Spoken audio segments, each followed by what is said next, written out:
নমস্কার বন্ধুরা, welcome to my channel Joy Bom Baba. আশা করি সকলে ভালো আছেন এবং সুস্থ আছেন। আজ বলবো নাম ছবি দিয়ে নারী বশীকরণ পদ্ধতি, তান্ত্রিক পদ্ধতি। চলুন তাহলে শুনে নেওয়া যাক। আমরা সাধারণত স্ত্রী বলতে নিজ স্ত্রীকেই বুঝিয়ে থাকি, কিন্তু এখানে স্ত্রী বলতে নারী জাতিকেই বোঝানো হয়েছে। আপনি স্ত্রী জাতির যে কাউকেই এই তদবির দ্বারা নিজ আয়ত্তে নিয়ে আসতে পারবেন।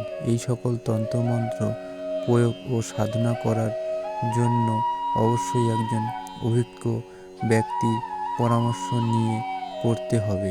যদি শুধু আপনার সান্নিধ্যে একজন সদ্গুরু থাকে, যেহেতু এ সকল তন্ত্র যন্ত্র সকলই গুরুমুখী, তাই গুরুবিহীন তা সফলতার স্বপ্ন দেখা মূর্খতার শামিল।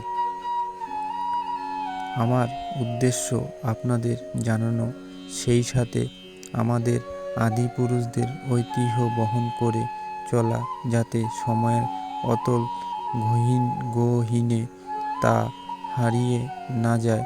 আমি চাইব আপনারা ছোট্ট এই জীবনে সকলেই সুখে শান্তিতে জীবনযাপন করুন, কিন্তু কখনো যদি আপনাদের তান্ত্রিক সাহায্যের প্রয়োজন পড়েই যায়, তবে বর্তমান সময়ে উপযোগী তান্ত্রিক ক্রিয়াগুলো করবেন, যা অতীব সহজ পন্থায় সৃষ্ট, সেই সাথে খুব সহজেই আমাদের মনের আকাঙ্ক্ষা পূর্ণ করতে সক্ষম। নিচে বহুল ব্যবহৃত একসময় শ্রেষ্ঠ একটি তন্ত্রক্রিয়া উপস্থাপন করা হলো।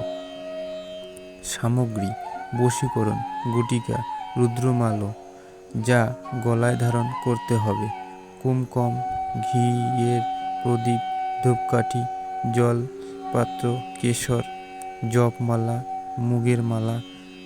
সময়: রাতের যে কোনো সময় বা আশ্বিনী নক্ষত্রে। দিন: শুক্রবার, সোমবার। আসন: সাদা সুতির আসন, লাল শালু কাপড়। দিক: উত্তর দিক। জড়সংখ্যা 10000। অবধি 10 দিন।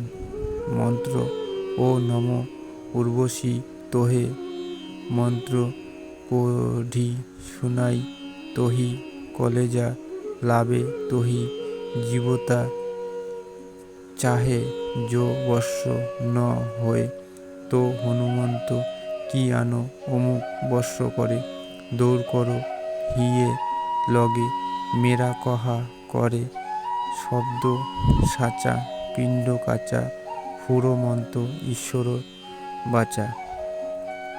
প্রয়োগ: যে কোনো শুক্রবার, সোমবার রাতে উত্তর দিকে মুখ করে সাদা লাল শালু আসনে বসতে হবে ও গলায় বশীকরণ গুটিকা রাখতে হবে। প্রথমে নদী, বড় জলাশয়ে জলে স্নান করে তারপর কুমকুম বা কেশরের তিলক লাগাতে হবে।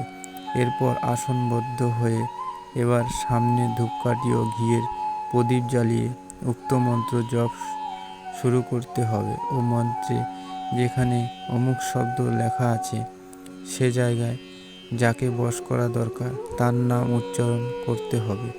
10 দিনে 10,000 দফা মন্ত্র জপ সম্পূর্ণ করতে হবে। মন্ত্র জপ করা শেষ হওয়ার পর বশীকরণ গুটিকা পকেটে রেখে দিতে হবে। যদি কাঙ্ক্ষিত নারী দূরে থাকে বা তার নাম জানা না থাকে বা পিতামাতার নাম জানা না থাকে, তবে তার ফটোর সাথে বশীকরণ গুটিকা বেঁধে সিন্ধুকে রাখতে হবে।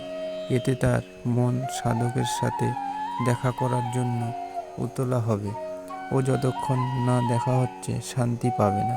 মনে রাখবেন, এই মন্ত্রের দুরুপযোগে সাধকের ভয়ঙ্কর ক্ষতি হতে পারে, তাই অত্যাবশ্যক পরিস্থিতিতেই এই মন্ত্র প্রয়োগ করা দরকার।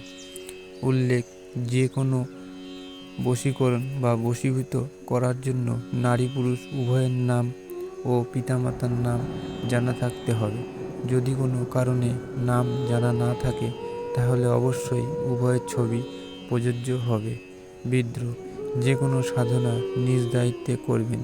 এতে যে কোনো অনাকাঙ্ক্ষিত ঘটনার জন্য আমি বা আমার ওয়েবসাইট কোনো ধরনের দায় গ্রহণ করবে না।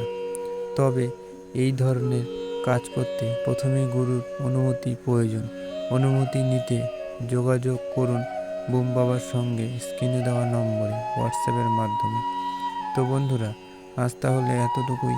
দেখা হবে আবার নতুন কোনো ভিডিও নিয়ে। আজকের ভিডিওটি ভালো লাগলে অবশ্যই লাইক এবং শেয়ার করবেন এবং সাবস্ক্রাইব করে আমাদের পাশে থাকবেন। ধন্যবাদ।